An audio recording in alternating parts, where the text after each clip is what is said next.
Over the past 30 years, Final Fantasy games have featured waves upon waves of enemies. In the earlier days of the franchise, many of these enemies were quite derivative. The original Final Fantasy, for example, featured a roster that was full of goblins, wolves, ogres, zombies, dragons, and gargoyles. But as Final Fantasy began to establish itself and the developers wanted to create larger and larger bestiaries, it opened the door for more unique creations to appear. Some of these, such as the Mulbra, Tomberries, and Bombs, have even become so popular after their debuts that they've become codified and are deemed as quintessential Final Fantasy enemies. But for every one of these enemies, there have been plenty of others that, after their debuts, have been destined to remain in the doldrums of obscurity. And it's those enemies that we're going to run through today.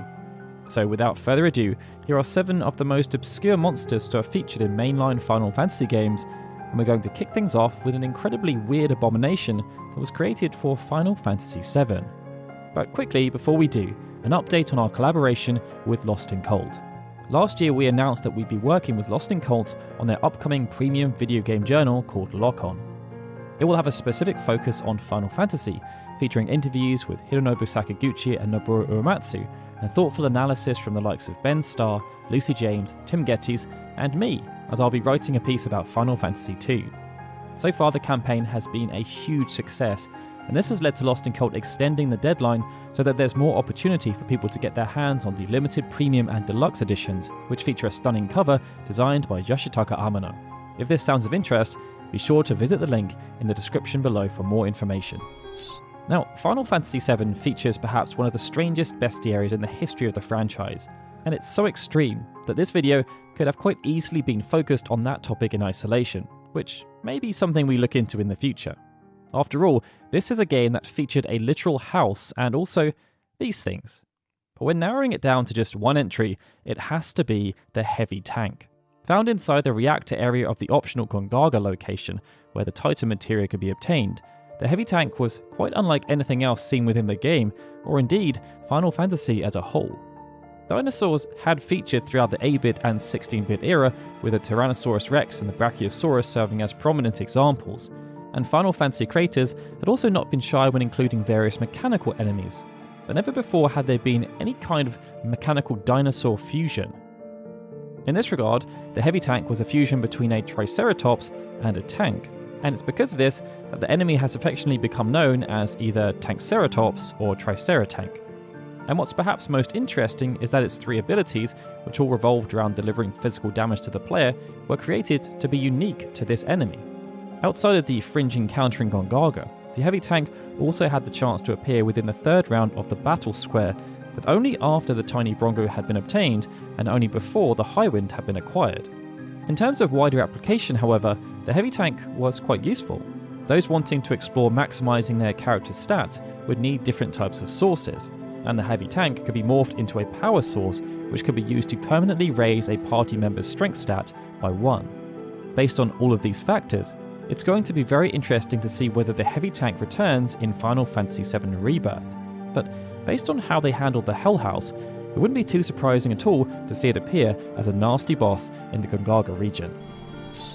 Final Fantasy VI also featured its fair share of unique enemies, with the Phantom Train standing out as a particular example, not least because of the infamous way it could be suplexed by Sabin.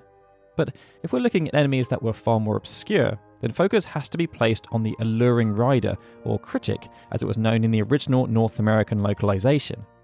This enemy appeared in the Dreamscape alongside a whole host of other strange creations, and it would always be encountered alongside either Pandora, which was a literal box, or Coco, who was described as being a sorceress who manipulated her foes through the power of love. Both of those enemies, however, had some kind of logical explanation, but the Alluring Rider was a bit more difficult to explain, as it was a half-naked lady riding on some kind of reptile. Looks would prove to be deceiving though, as the Alluring Rider could use Sap Seed to inflict the Sap status, and also had access to dangerous lore spells such as Doom and Roulette. The other unique quality around this particular enemy is that she was considered to be too alluring when Final Fantasy VI launched in North America.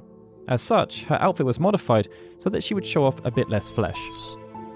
As the narrative of Final Fantasy VIII developed, the world and everything relating to it became more and more fantastical.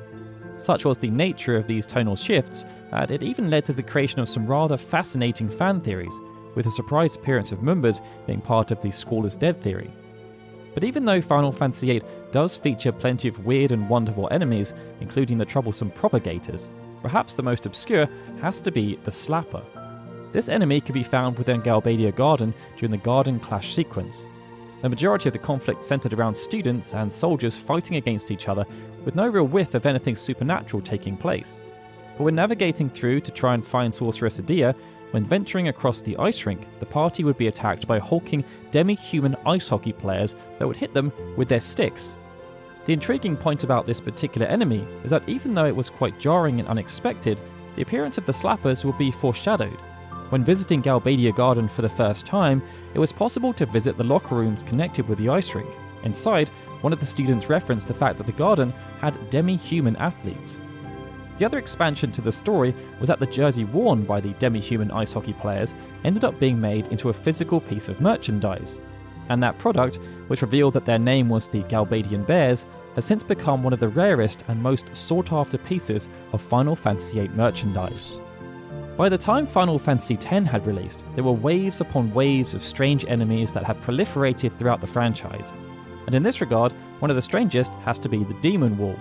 After debuting in Final Fantasy IV, this enemy would then reappear in Final Fantasy VII, and the premise was that a demonic monster had been encased in a giant slab of stone. The Demon Wall would then wait to ensnare its foes or crush them. Final Fantasy X did not feature a Demon Wall, but it did feature a much smaller version called the Demonolith, and in many ways, it was even stranger than the Demon Wall. Unlike the previous iterations of this enemy type, the Demonolith were regular enemies that could be found in either the Omega Ruins or inside Sin, and they were said to have been created from the fossilization process going wrong. In the context of Final Fantasy X, quite how such an event could occur was perhaps part of the puzzle, and why the Demonoliths were rather perilous. Standard melee attacks had the chance to inflict Curse or Zombie, and its breath ability, which was used in retaliation after being targeted 3 times, would have a high chance of causing petrification. Its other ability, Pharaoh's Curse, was also riddled with nasty enfeebling statuses. This would be used as a counter-attack and had the chance to inflict darkness, silence poison, and curse. Given where they were faced, and that if they were encountered inside the Omega Ruins they would have initiative, the Demonolith were pretty nasty enemies. And to add to the obscurity, a fossilized version of the Elvaret boss from Final Fantasy VIII could randomly be found on their backs. Final Fantasy V featured plenty of humour and quirky gameplay mechanics, and sometimes those aspects overlapped, such as the Eggman summon and jobs such as the mine. But this notion also expanded through to the enemy roster, and one of the best examples has to be the Gaelicat. This obscure enemy could only be found on the North Mountain as players embarked on their quest to obtain the Winddrake, and it would appear alongside a handful of other enemies, one of which was the Headstone. And that in itself is a pretty obscure enemy, but it doesn't quite compare to the Gaelicat. Appearing as a fluffy cat that was using manufactured wings to try and gain flight, it's difficult to envision how the Gaelicat fits into the wider enemy roster. Often, the objective is to create something fearsome for the players to square off against, and the Gaelicat just ended up looking rather adorable. The Gaelicat would still pack a mild punch, however, thanks to its main ability called Cat Scratch. This would deal critical physical damage, but outside of that, the threat was limited. Beyond Final Fantasy V, perhaps due to the cuteness, the team working on Final Fantasy XIV implemented numerous iterations of the Gaelicat. After being introduced via the Heavensward expansion as an enemy that appeared in numerous fates and dungeons, numerous minion variants were also created, as well as a delightful piece of headgear.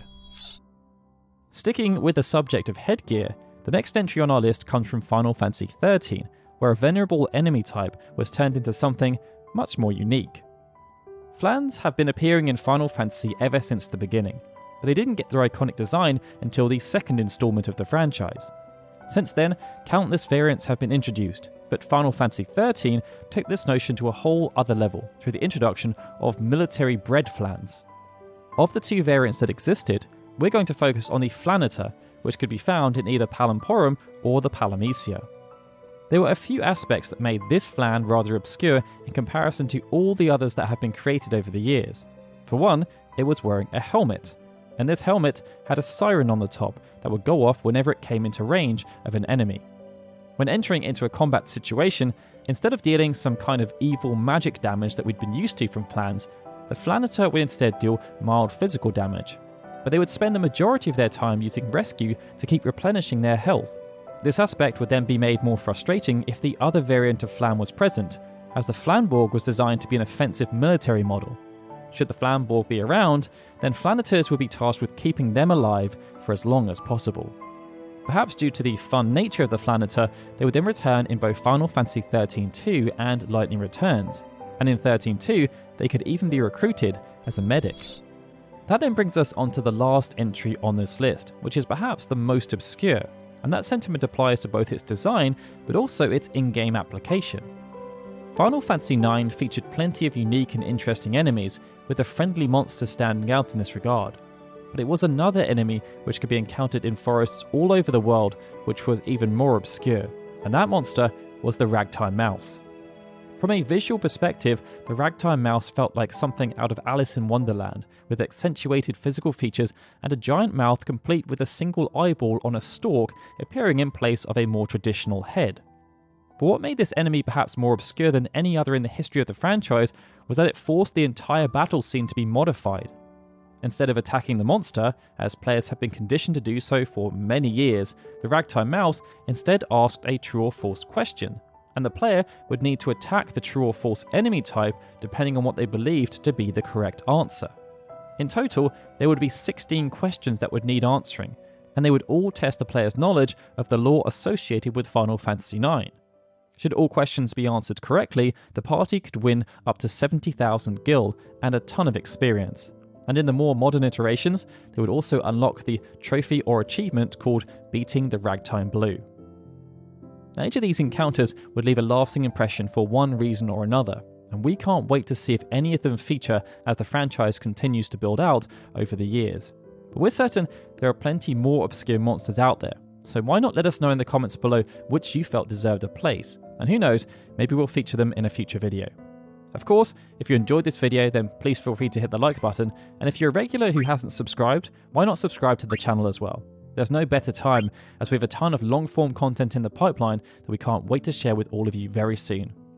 Alright everyone, with that, this is Daryl signing out. As always, I'd like to give a big thank you to our Patreon and YouTube member supporters, especially Benjamin Snow, The Livestream, Gregory, Justin Dent and Sukin TDK, who are super special Onion Knight supporters, and of course, a big thank you to everyone for watching this video. I'll see you all again soon for more Final Fantasy goodness.